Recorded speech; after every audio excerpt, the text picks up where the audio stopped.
also think that because Dr. Gero based 16 on his son and stated to work on 16 for a long time, that 16 wasn't around.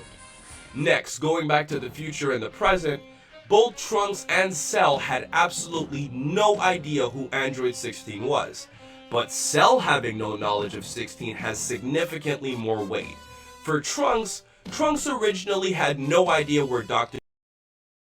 Gero's lab was, and was only aware of Androids 17 and 18 because of the fact that they were causing havoc in his future. In Cell's case, Cell was artificially programmed to have a memory of Dr. Gero's goals and creations, and the fact that Cell was completely clueless as to who Android 16 was hints that Android 16 was not created in the future.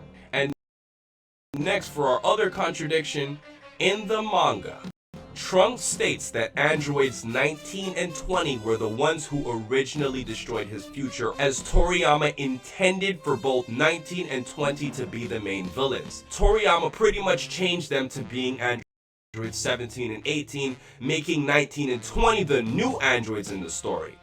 This proves that using lower numbers like 16 is completely irrelevant to when the androids were actually created. So now, let's move on to the reasoning phase where we argue for both sides of the story. First, we must argue the notion that Android 16 could have blown up in the explosion. Because Cell as a small fetus managed to survive, that means that it is likely that 16 could have been in his chamber and was just simply never shown. So on this argument,